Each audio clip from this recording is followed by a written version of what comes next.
जय हिंद all my dear students.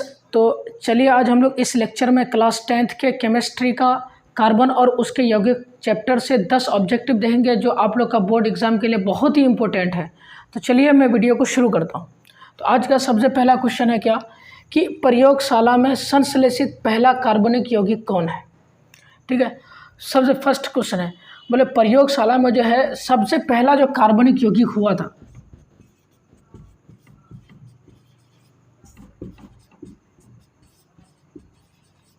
कार्बनिक यौगिक का जो सबसे पहला जो खोज किया था वो था आपका क्या, यूरिया। किसका खोज किया था? यूरिया। और यूरिया का सूत्र होता है क्या, NH2CONH2।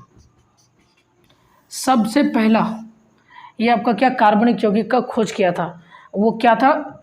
NH2CONH2। NH2CONH2 कहाँ है आपका? ये आपका ऑप्शन नंबर सी, ठीक है, करेक्ट आंसर। अब बोला प्रथम कार्बनिक यौगिक यूरिया का संश्लेषण किसने किया था? अब यूरिया जो है, अब यूरिया क्या है आपका? CONH2 है, NH2CONH2 है, ये इसको बोला जाता है क्या, यूरिया। तो इसका जो है सबसे पहले खोज किसने किया था, कौन सा साइंटिस्ट ने किया था? आपका बेर्जेलियस ने किया था, ओहलर ने किया था, या कोल्बे ने किया था? आप लोग सोचिए और इसका आंसर दीजिए पहले। तो इसका जो खोज किया था यूरिया, इसका खोज किया था आपका ओहलर ने। किसने?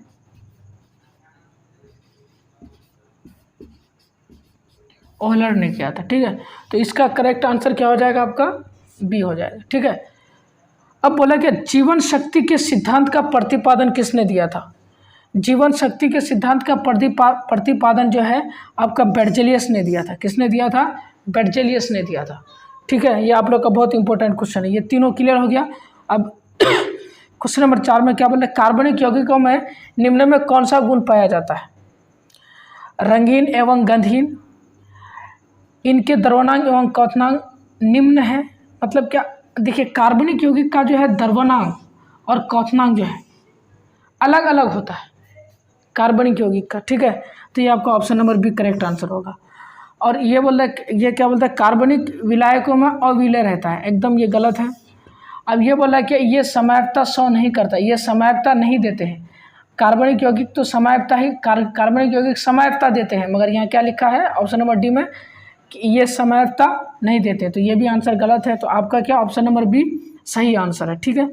अब क्वेश्चन नंबर 5 में क्या बोल रहा है कि कार्बनिक यौगिकों में तत्वों का संयोजक, कार्बनिक यौगिकों में तत्वों का संयोगों का आधार है विद्युत संयोजकता, सह संयोजकता, उप सह संयोजकता, या नॉट, इनमें से कोई नहीं। तो इसका करेक्ट आंसर क्या होगा? बी हो जाएगा, सह संयोजकता।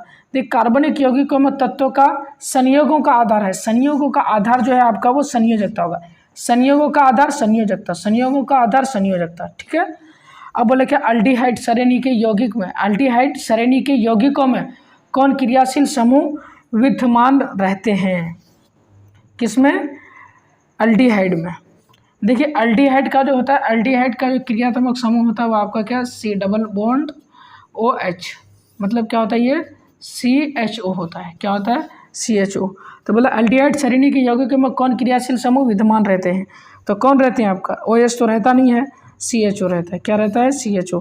बोला अनुसूत्र C5H, अनुसूत्र C5H12 के कितने श्रृंखला समैप होते हैं? मतलब C5H12 के कितने समयता होंगे, ठीक है। जैसे देखिए मैं आप लोग को एक क्या नंबर बताया था, टेलीफोन नंबर 111 235, समझे कि नहीं, 9 18 35 75। ये कार्बन की संख्या 1 के लिए था, ये कार्बन की संख्या 2 के लिए, ये कार्बन की संख्या 3 के लिए, ये कार्बन की संख्या 4, ये कार्बन की संख्या 5, और ये कार्बन की संख्या 6, इसी तरह 7 8 9 10। तो यहाँ आपका क्या कार्बन की संख्या कितना? 5 है। तो कार्बन की संख्या यहाँ पे चले जाइए 5, कार्बन की संख्या 5 में कितना समयता बनाएंगे? 3। तो अब 3 कहाँ पे आंसर है? इसका ऑप्शन नंबर बी सही आंसर है, ठीक है। अब देखिए क्वेश्चन नंबर 8 है, समझेंगे नहीं। क्वेश्चन नंबर 8 में बोल रहा है कौन सा हाइड्रोकार्बन, ये क्या, कौन सा हाइड्रोकार्बन कमरे के ताप पर ठोस है?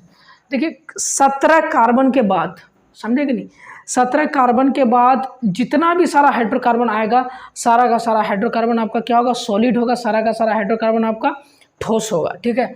तो अब क्या बोल रहा है, कौन सा हाइड्रोकार्बन कमरे के ताप पर ठोस होंगे, तो ये कौन सा होगा, ये कार्बन 20, 17 कार्बन के बाद सब सॉलिड होंगे, तो ये क्या होगा, डी नंबर होगा आंसर। ठीक है, बोले हीरे में कार्बन एटम, मतलब क्या, हीरे में कार्बन परमाणु को बांधे रखने वाला कौन सा बंधन है, क्या आयनिक बंधन, सहसंयोजी, उसके बाद वांडरवाल बल। तो देखिए कार्बन एटम को याद रखिएगा, इसको कार्बन एटम को जो है, हीरे में कार्बन एटम को जो बांधे रखने वाला बल है वो आपका सहसंयोजी है। कौन है, सहसंयोजी, आपका ऑप्शन बी करेक्ट आंसर होगा। ठीक है, अब क्वेश्चन नंबर 10 में क्या बोल रहा है कि सरलतम हाइड्रोकार्बन किसमें है, सरलतम मतलब होता है कि कम से कम हाइड्रोकार्बन किस में, देखिए इसमें हाइड्रोकार्बन की संख्या कम है, इससे थोड़ा ज़्यादा इसमें है, इससे थोड़ा ज़्यादा इसमें है, अधिकतम हाइड्रोकार्बन की संख्या इसमें है। तो बोला सरलतम क्या, कम से कम हाइड्रोकार्बन की संख्या किस में है, तो सरलतम हाइड्रोकार्बन की संख्या आपका ऑप्शन ए में है। तो मैं इस वीडियो में आप लोग को कार्बन और उसके यौगिक चैप्टर, जिसको हाइड्रोकार्बन चैप्टर कहा जाता है केमिस्ट्री का, क्लास 10th का, तो ये वाला चैप्टर से मैं आप लोग को 10 ऑब्जेक्टिव क्लियर कराने का कोशिश करा। तो मैं उम्मीद करता हूँ कि आप लोग को ये 10 ऑब्जेक्टिव 100% क्लियर हो गया होगा। और मैं अपने इस लेक्चर को यहीं पे ख़त्म करता हूँ, तब तक के लिए बाय बाय।